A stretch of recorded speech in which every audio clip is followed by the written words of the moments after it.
Hello, good morning po. Si Nurse Kaloy.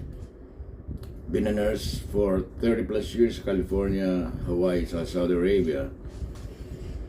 Bumabati po ako sa magandang umaga, tanghali o gabi sa aking mga subscriber, mga kaibigan ko dito sa Pilipinas at saka sa abroad. Sana nasa mabuti kayong kalagayan.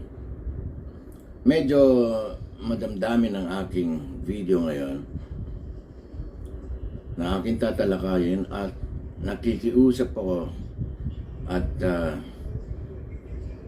humihingi ho ng konsiderasyon sa IATF, DOH, kay Secretary Duque at kay Presidente Digong. Ito po ay tungkol sa mga provisions o guidelines ng IATF. Ako po ay balikbayan or returning overseas Filipino. Non-OFW po ako, pero ang aking panawagan ay sa amin at saka sa mga OFW lalong-lalo na. Kami po ay naka 10-day quarantine. Kahit vaccinated ka, hindi kami sakop dun sa guidelines nila na fully vaccinated ay exempted sa quarantine at saka sa swab test. Malaking pera ho ang gastusin namin. Pinakamababa ang hotel sa murang hotel siguro ay from 25 pataas. Mga fully booked ho ang mga quarantine hotels.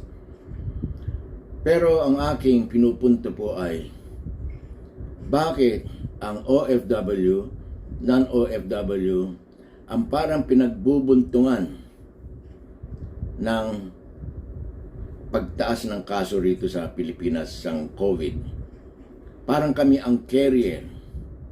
Ang tanong ko lang po sa IATF saka sa DOH, sana po sila ay magkaroon ng data or datos para malaman po nila kung paano nila re-resolbahin ang quarantine na to na nangyayari at kung bakit nagkakaroon ng travel capacity o yung paglilimita sa pag-uwi ng mga OFW lalong-lalo na. Ganito po kasi yon. Ako ay namuhay din sa Saudi Arabia nung araw. Pag natapos na ang kontrata mo, wala ka nang susweldohin, wala ka nang matitirhan. Karamihan sa kanila sa kalye na lang at nanlilimos ng pagkain nila.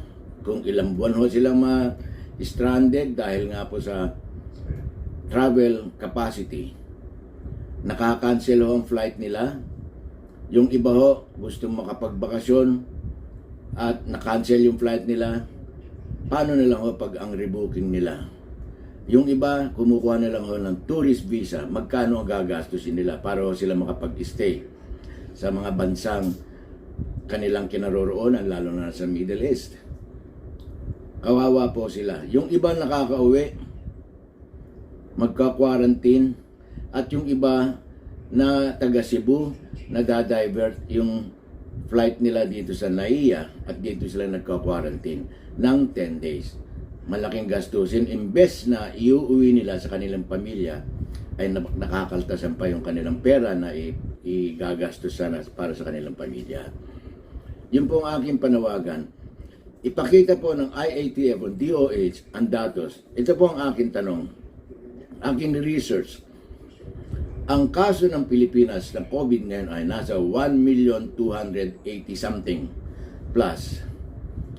Bakit po ikino-quarantine ganung katagal ang mga ROF o balikbayan at saka mga OFW? Bakit?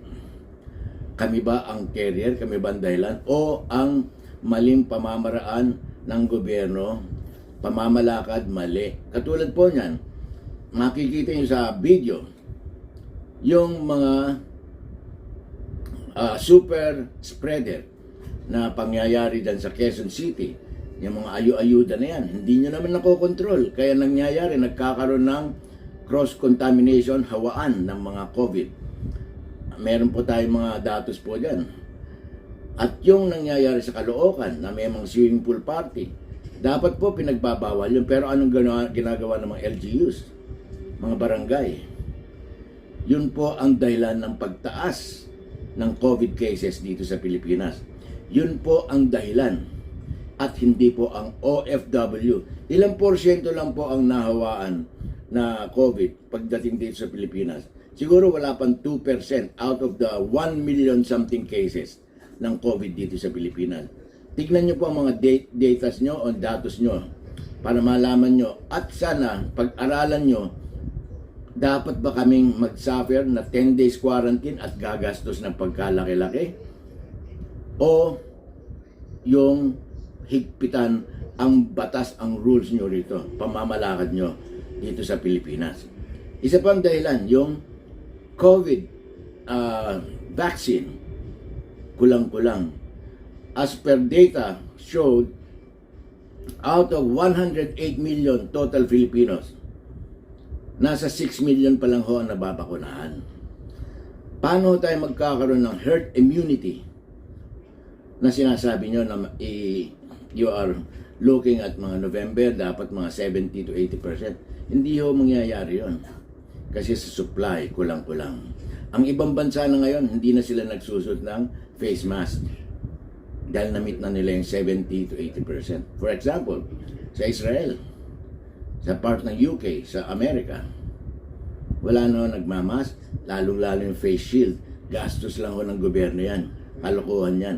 Lalo na sinabi ni Secretary Roque na ang face shield, face mask, at social distancing ay kasing epektibo ng bakuna. Ba't nangyari yung ganun? E di sana bumili na lang kayo pagkarami-raming face shield at saka face mask. Huwag na kayong bumili ng bakuna. Yun ang asa ng logic na sinabi ni Secretary Roque. Pero mabalik ko tayo rito sa quarantine. Hanga ako sa Cebu at may paninindigan siya. Ngayon, balita ngayon, ang senator, ang congressman, at buong membro ng gobyerno ni Governor Gwen, ay payag sila sa upon arrival swab test. At pangalawa, after 7 days, iso-swab test ulit. Then, 3 days quarantine lang po. Yan dapat ang nararapat para makamenos ang mga tao o OFW balikbayan kesa pinapahirapan nyo kami.